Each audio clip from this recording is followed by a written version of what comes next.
ఏమండి, వడ్రంగి అంటే అదే విశ్వకర్మ గారి కొడుకు అంటే అతని గురించి ఎంతవరకు తెలుసుకున్నాము. అతని విషయం పక్కన పెడదాము.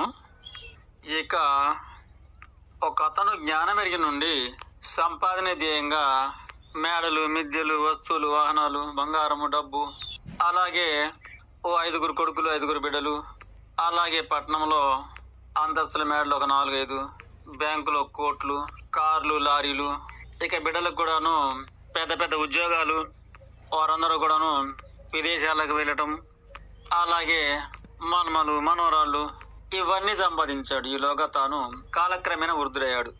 ఇక కాళ్ళు మెత్తబడ్డాయి. ఊళ్ళో పోవాలన్నా ఇటు పోవాలన్నా ఇబ్బందిగా ఉంది. ఇక తాను సంపాదించిన వాహనాలు, వస్తువులు, బిడ్డలు, డబ్బు, బంగారం, మేడలు, ఈ వస్తువులన్నీ అతన్ని చూసి ఏమీ సహాయపడకపోగా, అలాగే తాను కన్నా బిడ్డలు, కొడుకులు కానీ, అలాగే వారికి పుట్టిన మనమలు, మనవరాలు కానీ వీరందరూ కూడాను తాను వృద్ధుడని తెలిసి కూడాను తనకి చేయుతున్న ఒక ఎవరి బ్రతుకులు వారు ఏ ఊర్లో వారి ఊర్లో బ్రతుకుతున్నారు. ఇక పాపం ఆయన్ని కట్టుకున్న భార్య కూడాను, ఆమె కూడాను పెద్ద వయసుదే కదా. ఆ విధంగా ఆస్తులు ఎక్కడ ఉన్నాయి, కన్న బిడ్డలు ఎక్కడ ఉన్నారు, మనవాళ్ళు కూడా ఎక్కడ ఉన్నారు, కట్టుకున్న భార్య కూడా ముసలిదైంది. తన ఆశలన్నీ సంపాదించినవన్నీ తనకు ఎటువంటి సంబంధం లేకుండా ఉండబడ్డాయి. ఇక తాను పెద్దవాడై బ్రతుకు భారం అయినప్పుడు ఏం చేయలేక ఇక ఆ విశ్వకర్మ గారు అతనికి ఉన్న 2 కాళ్ళు సరిగ్గా నడవలేకపోతే ఇక 3వ కాలుగా చేతి కర్రను చేసి ఆ కర్ర పట్టుకునే విధంగా పైన పిరికెడు వెనక్కి మలిచి చేసి ఇచ్చాడు. ఇక దానితో తాను ఇక తన జీవన పోరాటం అనేది ఊళ్ళోకి పోవడం కానీ, చేనుకు పోవడం కానీ, ఊరు బయటకు పోవడం కానీ, మలమూత్రాలు పోవడం కానీ, ఆ విధంగా వడ్రంగి తన ఆస్తులు ఏవి కూడాను, తన బంధువులు ఎవరు కూడాను, తన బిడ్డలు కూడా ఎవరు కూడాను సహాయపడకపోతే ఇక ఆ విశ్వకర్మ గారు ఆ విధంగా 3వ కర్ర రూపంలో తనకు అండగా ఉన్నాడు. అట్టి కర్రతో వేరే ఊరు కూడా పోగలుగుతున్నాడు. అంటే ఇంతటి ఆస్తులు కానీ, అంతటి బంధువులు కానీ వృద్ధాప్యంలో తనకు తోడుగా చేయుతగా ఎవరూ లేరు. ఆ విధంగా బంగారము, డబ్బులు కూడాను అంతే. ఇలా వయసు నుండి సంపాదించిన వస్తు, వాహనాలు, మేడలు, భూములు, బంగారం, డబ్బులు, అలాగే బిడ్డలు, కొడుకులు, మనలు కూడాను ఎవరు కూడాను చేయి బట్టి సాయంగా తీపుటకు పనికి రాకపోయారు. ఇక వడ్రంగి అనే విశ్వకర్మ గారు మాత్రమే ఆ వృద్ధ వయసులో సహాయంగా వెంటపడ్డాడు, సహాయంగా ఉండబడ్డాడు.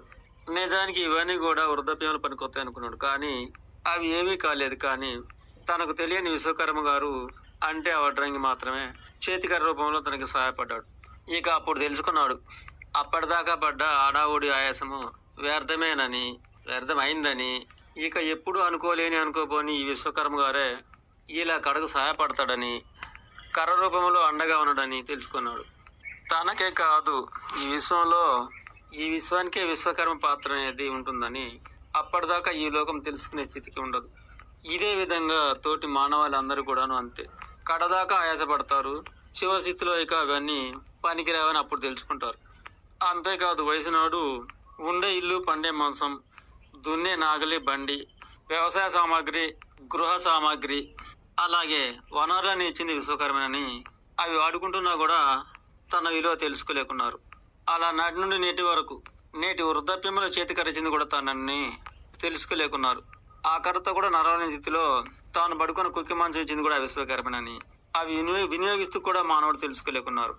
ఇక కాలం తీరి ఆయుతలారిపోయినాక పాడకు కట్టెలరిగే గొడ్డలి, బొందకు బొందోడే గడపార ఇచ్చింది కూడా విశ్వకర్మని గ్రహించకుంటారు. విచిత్రంగా బ్రతుకున్నప్పుడే తెలుసుకోకపోయాయి.